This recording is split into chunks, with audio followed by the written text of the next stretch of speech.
नमस्कार। महाराष्ट्राला हजारो वर्षाचा ऐतिहासिक, सांस्कृतिक, सामाजिक असा समृद्ध वारसा लाभलेला आहे। हा वारसा असंख्य ज्ञानी, संशोधक, विचारवंत आणि संत यांच्या योगदानातून निर्माण झाला आहे।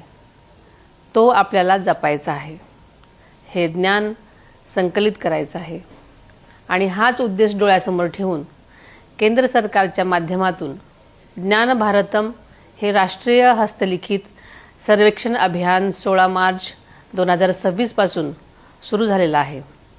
या अभियानामध्ये आपला ऐतिहासिक ज्ञानवारसा आणि हस्तलिखितांचे जतन, संवर्धन आणि कॉम्प्युटरायझेशन या बाबी समाविष्ट आहेत। हस्तलिखित या संज्ञेमध्ये 75 वर्षापूर्वीची हाताने लिहिलेली पुस्तकं, ग्रंथ यांचा अंतर्भाग आहे।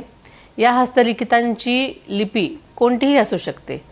ही हस्तलिखिते ज्ञानात्मक असावीत, ज्यामध्ये अध्यात्म, धार्मिक, तत्वज्ञान, भौगोलिक, नाट्यशास्त्र, नृत्यशास्त्र, गणित, खगोलशास्त्र, आयुर्वेद अशा विविध विषयांवरील ज्ञान आणि साहित्य अभिप्रेत आहे।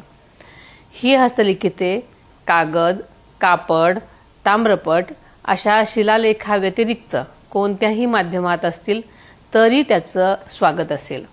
आपल्या स्वतःच्या वैयक्तिक संग्रहामध्ये अथवा विविध धार्मिक मठ, आश्रम, ग्रंथालये, संशोधन संस्था इत्यादी ठिकाणी असणारे हस्तलिखित संग्रह यांची या अभियानात नोंद होणं आवश्यक आहे। सगळ्यात महत्त्वाचं म्हणजे या हस्तलिखितांची मालकी आपलीच असणार आहे। शासन स्वखर्चाने या हस्तलिखितांचे जतन आणि कॉम्प्युटरायझेशन करून देणार आहे। आपल्याकडे हस्तलिखिते असतील तर कृपया याबाबतची माहिती ज्ञान भारतम या मोबाईल ॲप्लिकेशनवर नोंदवा आणि प्राचीन ज्ञान जतन, संवर्धन, वहन आणि वृद्धिंगत करण्यासाठी सहकार्य करा। आपण आपल्या सक्रिय सहभाग या ऐतिहासिक राष्ट्रीय अभियानात नोंदवा। हे मोबाईल ॲप्लिकेशन ॲप स्टोअरवर आहे आणि गुगल प्ले स्टोअरवर पण उपलब्ध आहे। तर आपण सगळ्यांनी यावर जास्तीत जास्त नोंदणी करून घ्यावी।